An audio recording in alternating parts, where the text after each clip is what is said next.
Hey, and welcome back to the Human Side of AI with Flora from jamout.ai. I'm your host, Flora, and today is another Friday, which means that we're sitting down with a real human who is using AI to get more time back in their day to actually live. And today's guest, she gave us a lot to think about. Charlotte is a biochemist by training, a serial entrepreneur by necessity, and one of the most quietly remarkable people I've had on the show. She left a domestic violence situation at the beginning of her career, went into a women's shelter, and from there built 9 businesses, projects, and nonprofits, raised and homeschooled 3 kids, became a top performer in direct sales, and is now working at the intersection of AI research and advocacy. She also wants to go to Mars, genuinely. We talk about her scientific mind becoming her greatest business asset, how she structures her days to actually get things done, and why she doesn't believe in competition. We talk about how AI is opening up research possibilities, and she says that they've never existed in her lifetime before. This is exactly the kind of conversation this show exists for. So let's get into it. Great, Charlotte. Well, thanks so much for being here. How are you today? I'm doing well. I'm glad to be here. Thank you for inviting me. Yeah, of course. Thank you. And your story is fascinating. And I know this much about it, right? Very little. So I'm excited to dig in. What I have seen is you are a trained biochemist, and you are very vocal and proud that you left a domestic violence situation, which is incredible. And then somewhere in between all that, you kind of became this serial entrepreneur, and I'm missing a few steps for sure. So go ahead and tell us a little bit about yourself and how you got to where you are now. Yes, you got it well. That's quite impressive.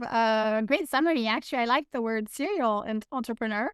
I also like true crime, so the word serial is kind of a good word, although I'm not at all, involved in those types of situations. But I am. Didn't think so. Didn't think so. No, no, no, exactly. But I'm a fan, but Yeah. not actively involved. I just love the word serial because I usually say multi entrepreneur, but I do like the word serial entrepreneur because I think some people would understand it better. And originally, I was trained as a scientist because when I was 5 years old, I decided I wanted to go to space and be an astronaut. And so for that reason, I knew I couldn't be a pilot because as a woman, I had less chance at the time of being selected, and also because I have poor eyesight. And so I went into science, and that's how I became a biochemist at the beginning of my career. Yeah.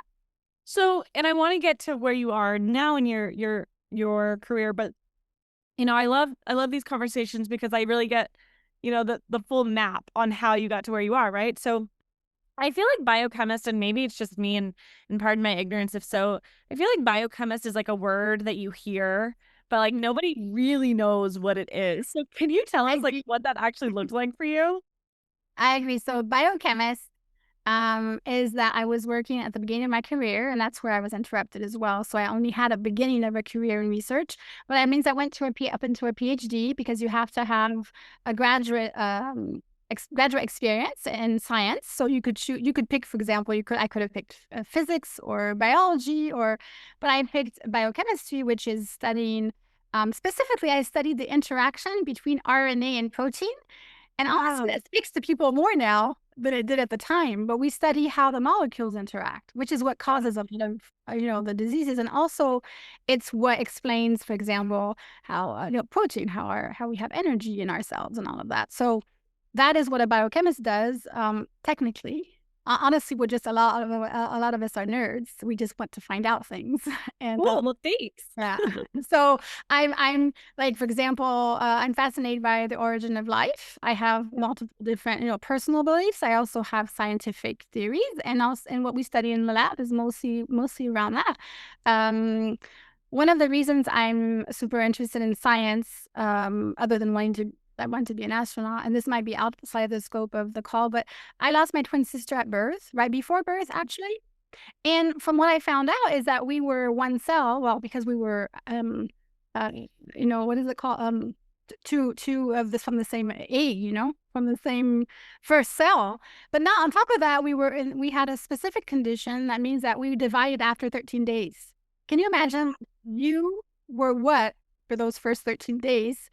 And so I've always been fascinated by science for that reason. Yeah. How cool. So when was the pivot from science to, the journey that you're in now? Exactly. So I picked science for practical, for I guess reasons of interest, because I wanted to be an astronaut. I was fascinated. But then at the beginning of my career in science is when I also left to go to a women's shelter after years of domestic violence in a relationship. So I have the right to talk about my experience as a victim of crime because I went to court to win the right to talk about it, because usually it's anonymous. You can't share your name because it's protection of victims, but then you can't talk about your story. And I still can't identify the abuser because there's reasons for that, but I can talk about my story of domestic violence. So I left to a shelter and I never went back to science after that. So that's how it happened. It wasn't planned. It wasn't desired on my part at all. And it was not, it was, I experienced it as a terrible catastrophe to not be able to continue in my field.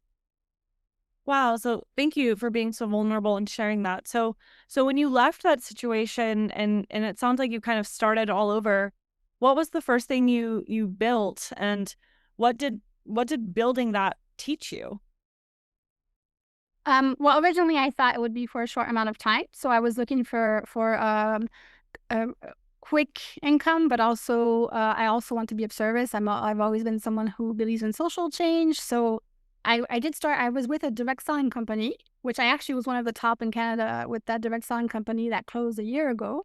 That was my main income for a while I was building other projects and businesses, which didn't happen on purpose. But for example, along with that, I also started a network for women in business. Because what if they didn't want to join the direct selling company? How was I going to connect with them? Or so I started a network for women in business that still exists today. And that's Where is that network? Is that on social media or?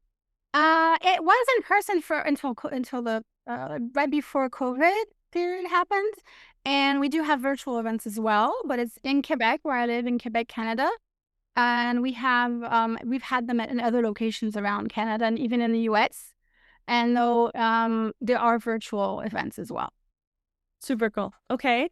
So you start this network, you're doing incredible in sales. Talk us through what that looks like. Yes, I was among the top in sales in the direct selling company I was with for 17 years. Not at the beginning, though. At the beginning, I wanted to do things part time. I wanted to do things my way, and I guess it's a little bit like that in anything in business. There has to be a time where you actually go into doing it, not necessarily full time, but doing what it takes to make it work. So once I started doing that is when things started to grow for me, and I had not meant to be an entrepreneur. Remember, I wanted to go to space and be a scientist, so I thought I was doing all of this, for a while, for a short amount of time, but it's been 17 years now. So that is what grew into the different projects and companies, and I also have a nonprofit. So I lead or co-lead 9 businesses, projects, and nonprofits that have grown from that time, not on purpose originally, but on purpose now. It's very intentional today, as I call myself a connector because I love of what I learned. And I mean, I can't imagine, in this pivot in your life, this significant pivot, you at that point in your life, had you ever pictured yourself in sales? No, and specifically not in direct sales, not at all. No. So with this biochemistry background, I imagine you're kind of trained to think in systems, right? And evidence and patterns. And so how has that scientific lens helped you as an entrepreneur and in your other positions? Well, that's exactly what led me to develop the businesses I have today in the way I have done it, is because of my scientific mind and the way I look at things, and because I enjoy compiling information and sharing it. So I try different systems, techniques, and different business models, and then I share with other people. So I can do mentoring, or I can create free or paid digital tools that I can share with other women in business. So that's exactly what happened. Is my scientific mind is what makes me unique in business, in the way that I approach things. No, I love that. So I typically wait and ask this question more towards the end of a call, but you know, Charlotte, talking to you, you're one of those people that just like seems to have more time in a day than anyone else, right? So, talk to us a little bit about like what your day to day looks like and how, what tech stack you're using, to get you to, do all the things you're doing. Well, that's the thing. For example, even the expression tech stack, I didn't even know what that was when I started working with AI like a year ago. I'm so, I guess, in a way, unconventional in the sense that I learned a lot about business on my own. But I work with a lot of people, but I've never been in the corporate world either. So one of the things I learned is I really needed the boundaries and the structures. So for example, in the morning, I don't usually have events or meetings. So I have time to work on whatever I call my Todoist, which is because I use the app Todoist to put my main stuff on. And then obviously AI tools and other tools that I've always looked into because as a scientist, they always interested me. So if I have calls, they're usually between 1 and 4 every day. And if I have, they kind of like time blocks. Time blocks makes a huge difference. It's something I learned in direct sales.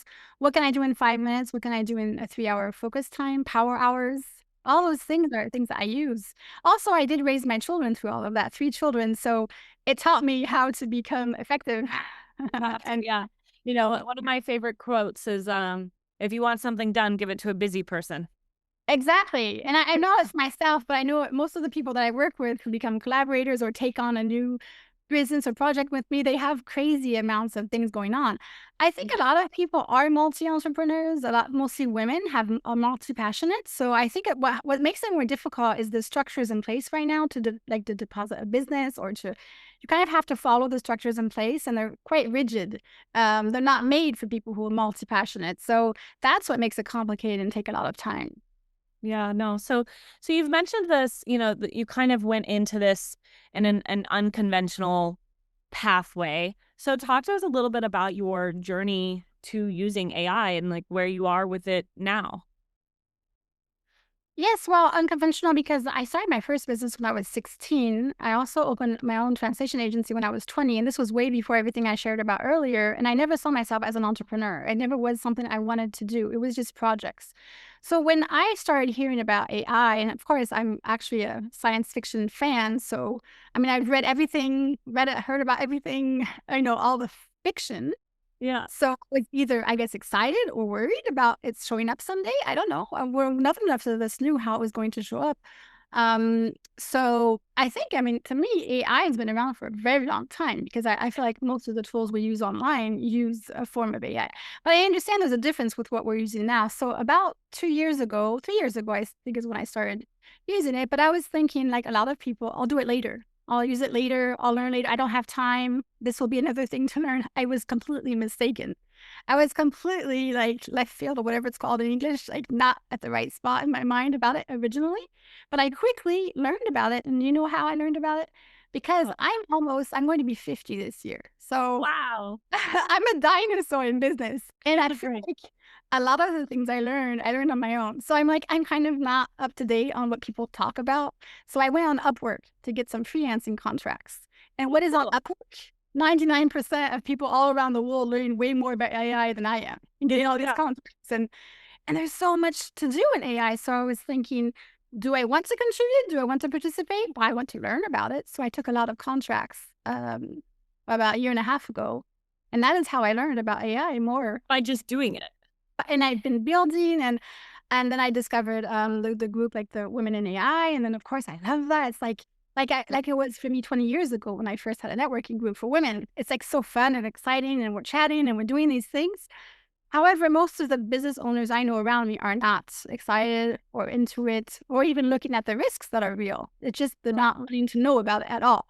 So, yeah. So you mentioned nine organizations, 9 companies, 9, what would you call them? What did you reference them as? Well, I don't always mention them. Like, for example, if I'm going to a networking event, I will pick the one that's, because it's hard for people to understand that to me, it's all one thing. It's the flywheel effect. So I'd say 9. I usually say that I create and lead or co-create and co-lead communities, collective projects, businesses, and nonprofits. Cool. And I mean, 9 businesses. 9 entities are official. I have 9 official entities. So how do you split your time up amongst each? Yeah, well, we talked about so that when we talked about how I lead my day, I don't do them necessarily separate businesses at a time. One thing I've learned is if you do time blocks, you can do multiple things at a time. multiple businesses, but the same task, for example. A lot of delegation. I have collaborations or associates with some businesses. Some businesses have a whole team, like a web developer. Other ones, I'm doing it myself. It depends on where we're at. Nonprofit, we try to have as few expenses as possible, so it would be different. But I think really time blocks and also working with other people, collaborations, delegating, and of course, making it automatic and AI tools is one thing that allows me to do way more. Yeah. There's time for sure. So you mentioned you use Todoist. I love that. That was the first time I've had a guest on the show mention that. Talk to us a little bit about what else is in your tech stack. Like what other, I mean, are you on Claude? Exactly. ChatGPT? Are you use Gemini? Notebook? Talk to us a little bit about what that looks like for you. I use so many online tools. One of the things that people often ask is what is the one platform to put their course and all the different things. I don't think that exists anymore because I don't know of anyone who's found it, and then everybody's leaving Kajabi to go to school. So I prefer to use a whole bunch of tools. Also because I like to recommend them to entrepreneurs. That I like to recommend free tools. So I use a lot of Google tools. I used to think that was cheap in a way of working that way. People used to criticize me, but I went to a really big AI international, some kind of congress online, and they were using a Google Doc for their list of investors. So Google Docs, you can do a lot of things. I use Todoist. I use all the different types of AI agents because I want to the AI, I guess, like you just asked with Gemini, Chat, Claude. I try to use different ones because since I mentor entrepreneurs as well to know how they work. Yeah. And then I also use Lovable to create. We've created an app, and one thing I found out recently. What was it called? Relevance AI. You can have it study your competitors, even though I don't believe in competition. But you can have it study, look up things for you like articles or compare people. I don't know, women's networks, for example. I don't even have to research them online anymore. The Relevance AI goes out and finds them. And, for example, I can program it to let me know what's going on in those different women's networks. How did they pivoted like that? Why don't you believe in competition? Tell us a little bit about that.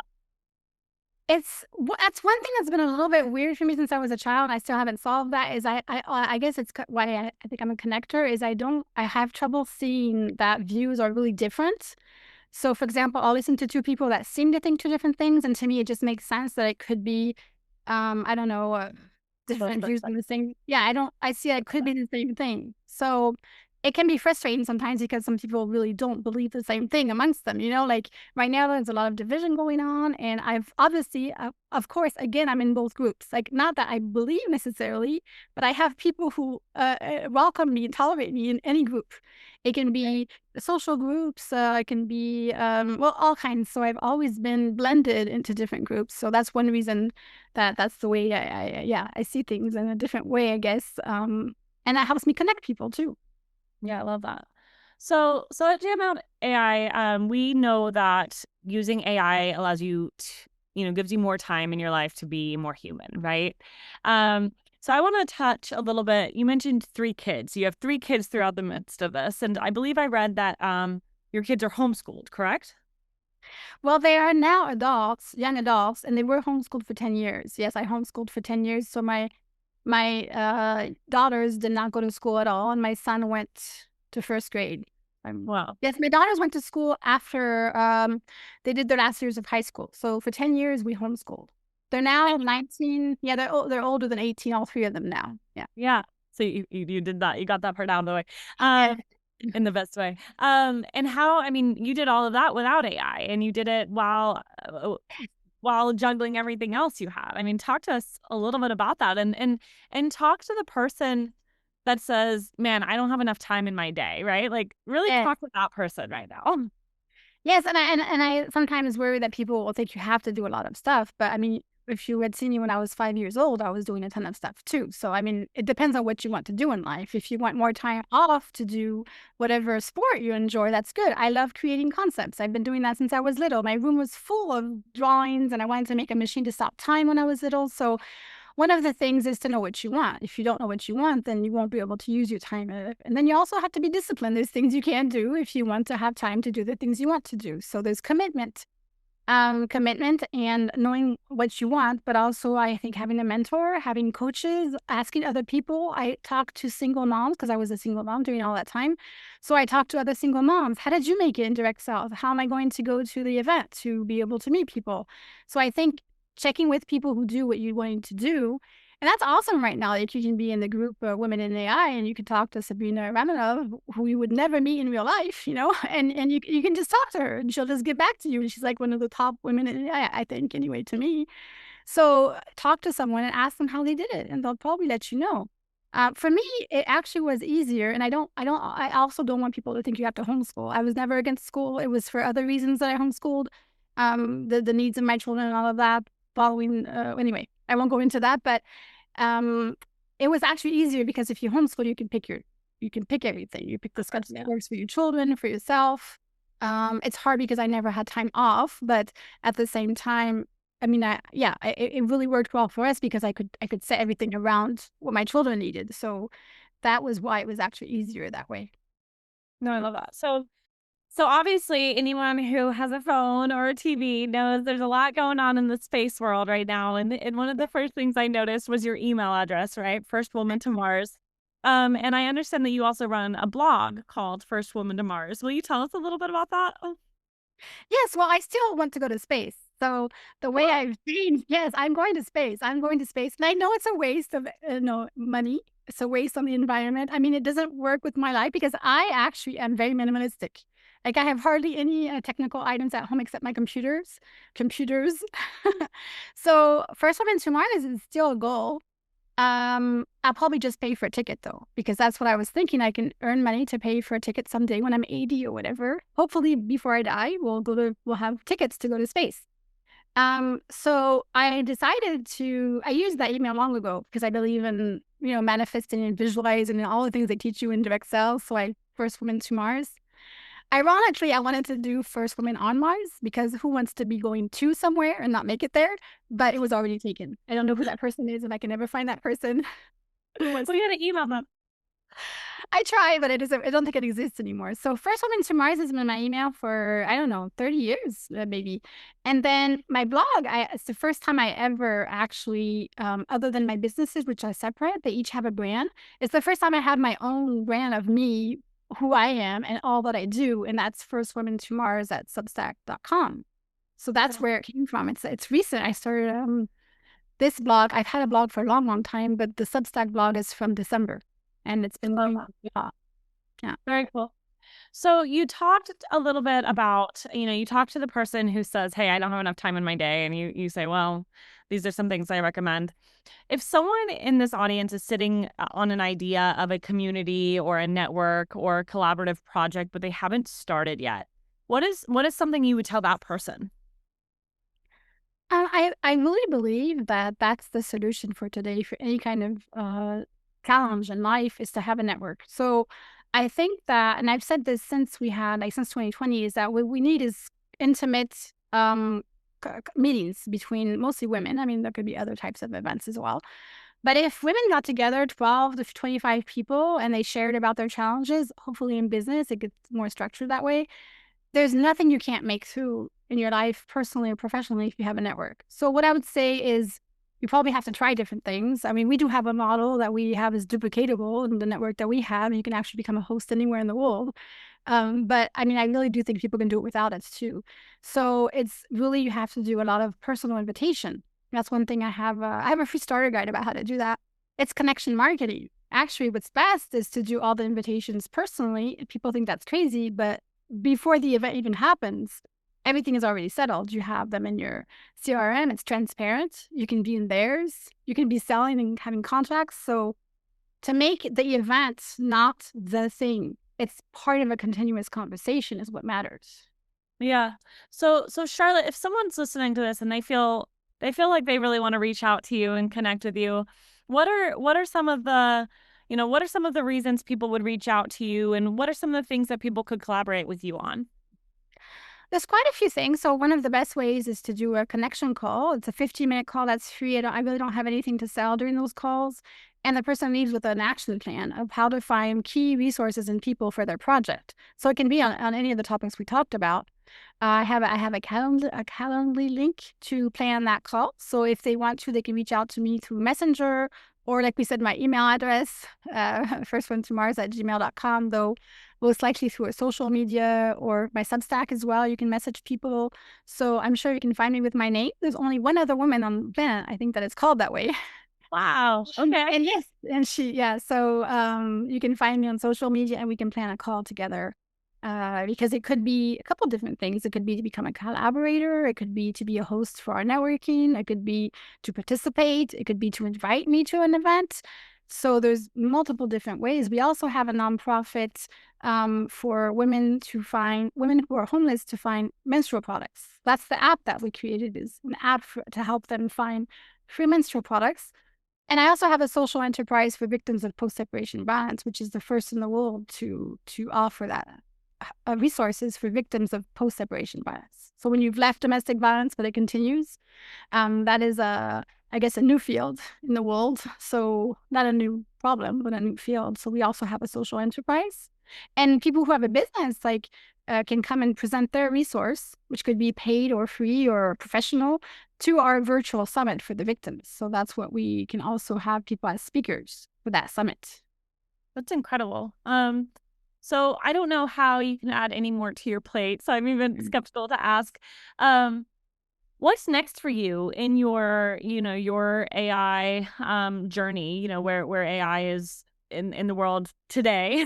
What's next for you? What are you hoping to learn and tackle? What's next? What's this look like for you? Well, as far as AI, I'm learning about building. The last 6 months, I'd say I'm building more actively, myself and with other people, some actual products and actual services that are not just AI based, but with AI itself. So that's one thing I want to continue. And I do have a lot of other projects as well. I would like to continue in research at some point. And as a free candidate, at some point, I'd like to use my research skills to work on certain topics. And I have a feeling that everything that I've worked on for the last 30 years and more, and other people were working on, adding in AI, we can create databases, for example, which means that there's some things that were never possible before.